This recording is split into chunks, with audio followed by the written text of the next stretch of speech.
আসসালামু আলাইকুম রহমতুল্লাহ। বাংলাদেশের প্রশাসন, আইন, আর্মি, বাংলাদেশের অন্য কোনো রাজনৈতিক দলের কোনো বেল ব্রেক নেই। এখন শুধুমাত্র ইসলামপন্থী দলগুলো, তৌহিদি জনতা আর বৈষম্য বিরোধী ছাত্র আন্দোলন তাদেরই দেশ।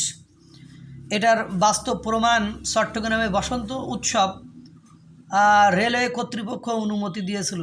পরে সেই বসন্ত উৎসব আয়োজন করছে, প্রথম সেশন হয়েছে, কিন্তু হঠাৎ করে দ্বিতীয় সেশনের আগেই আবার সেই কর্তৃপক্ষ বলছে আর এটা কন্টিনিউ করা যাবে না, বন্ধ করতে হবে। ঘটনাটি জানেন তাহলে বুঝতে পারবেন।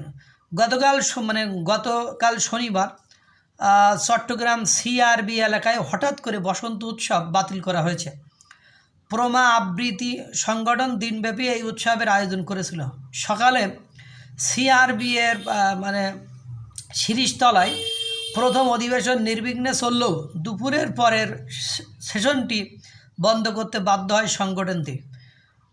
নাম প্রকাশে অনিচ্ছুক প্রমার এক সদস্য জানিয়েছে, রেলওয়ে থেকে জানানো হয় যে বিকেলের সেশনের অনুমতি বাতিল করা হয়েছে। তিনি আরও বলেন, বাংলাদেশ রেলওয়ে কর্মকর্তা এবং পুলিশ এসে বন্ধ করার নির্দেশ দেন। বাংলাদেশ রেলওয়ের কর্মকর্তারা জানান, ঊর্ধ্বতন কর্তৃপক্ষের চাপের কারণে অনুষ্ঠানটি বাতিল করা হয়েছে। বাংলাদেশ রেলওয়ে ট্রাস্টের কর্মকর্তা শেখ ফরিদ বলেন, আমরা অনুষ্ঠানটির অনুমতি দিয়েছিলাম, কিন্তু আজকের ঘটনার বিষয়ে কিছু জানি না। পুলিশ কমিশনার বলেন, অনুমতি বাতিলের সিদ্ধান্ত বাংলাদেশের রেলওয়ে, অর্থাৎ এই যে পুলিশ কমিশনার, প্রশাসন অথবা রেলওয়ে কর্তৃপক্ষের বাধায় এই অনুষ্ঠানটি বন্ধ হয়নি। সেটা শেষের দুই লাইন আপনারা পড়ে শুনলে, বা আমি পড়ে শোনাচ্ছি, আবার একটু শোনেন, বুঝতে না। পুলিশ রেলওয়ে ট্রাস্টের কর্মকর্তা শেখ ফরিদ বলেন, আমরা অনুষ্ঠানটি অনুমতি দিয়েছিলাম, কিন্তু আজকের ঘটনার বিষয়ে কিছু জানি না। আজকে যে বন্ধ করে দেওয়া হয়েছে, কেন বন্ধ করে দেওয়া হয়েছে এই বিষয়ে আমরা কিছু জানি না।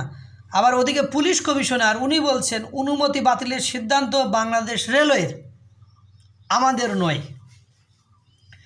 যারা অনুমতি দিয়েছে তারা জানে না কারা বন্ধ করেছে, আবার প্রশাসনও জানে না কারা বন্ধ করে। প্রশাসন বলতেছে রেলওয়ে অনুমতি দিয়েছে, রেলওয়ে বন্ধ করছে। আর ওদিকে রেলওয়ে যারা অনুমতি দিয়েছিল বলছে আজকের এই বন্ধ হওয়ার ঘটনা আমরা জানি না। তাহলে সেক্ষেত্রে প্রমা যে সংগঠনটি আছে উনি আবার বলেছেন, রেলওয়ে থেকে জানানো হয় যে বিকালের সেশনে অনুমতি বাতিল করা হয়েছে এবং ঊর্ধ্বতন কর্মকর্তার কথা উনি একটু বলেছেন।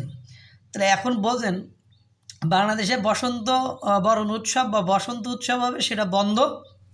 কে বন্ধ করেছে? প্রশাসন করেছে না কর্তৃপক্ষ